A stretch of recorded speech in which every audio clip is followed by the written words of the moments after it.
Hi guys, இன்னைக்கு நம்ம பார்க்க போகிறது ஒரு ஈஸியான டிஃபன் ரெசிபி. வாங்க சீக்கிரமாக பண்ணலாம். அதுக்கு தேவையான பொருட்கள் கடுகு, உளுந்து இது வந்து ஃப்ரை பண்ணிக்கணும். அதுக்கப்புறமா தக்காளி, வெங்காயம், பச்சை மிளகாய், காரம், அதுக்கப்புறமா உப்பு, 1 கப் ரைஸுக்கு 3 கப் தண்ணி போட்டு ஊற வச்சுக்கணும். இப்போ வாங்க சீக்கிரமாக சமையல் பண்ண ஆரம்பிச்சிடலாம்.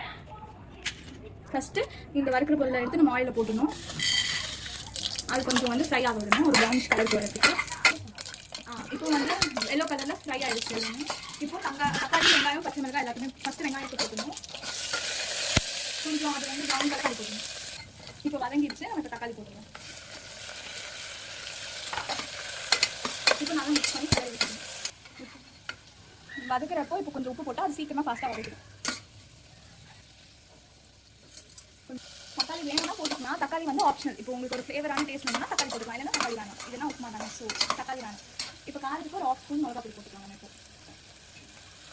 இப்போ ஜஸ்ட் எல்லாம் வதங்கிடுச்சு. இப்போ 3 கப் தண்ணி மட்டும் அதை போட்டு ஹீட் பண்ணிக்கணும்.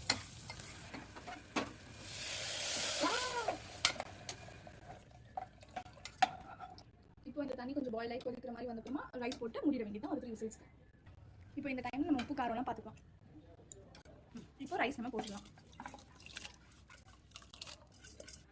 இப்போ பபிள்ஸ் வர ஆரம்பிச்சிருச்சு. இப்போ நம்ம குக்கர் மூடிடலாம். சூப்பரான ஃபுட் ரெடி ஆகிடும். இப்போ 3 விசில் வந்தோடனே டேஸ்டியான ஃபுட்டை ஓப்பன் பண்ணி பார்க்கலாம். இதெல்லாம் ஓரமாக இருக்குன்னு பார்க்குறீங்களா? இதுக்கும் அதுக்கும் சம்மந்தமே இல்லை. ஆனால் இது ஊரில் இருக்கிற மாம்பழம், மாங்காய் மாதிரி இருக்குது. ஆனால் மாம்பழம் சொல்கிறேன்னு பார்க்குறீங்களா? பாருங்கள், இது மாம்பழம் தான். நாங்கள் சும்மா சாப்பிட்றதுக்காக வச்சுருக்கோம். செம்ம ஸ்வீட்டாக இருக்கும். பேருக்கு பழத்துக்கு ஏற்ற பேர் சக்கரை கொட்டை. நாங்கள் சாப்பிட போகிறோம். உப்புமா ரெடி ஆகிறதுக்குள்ள இப்போ விசில் ஸ்டாப் ஆயிடுச்சு. இப்போது ஓப்பன் பண்ணி பார்க்கலாம். இப்போ கடுகெல்லாம் மேலே வந்துருக்கு இல்லையா? இப்போ ஒரு கிண்டிட்டு நம்ம எப்படி இருக்குன்னு பார்ப்போம்.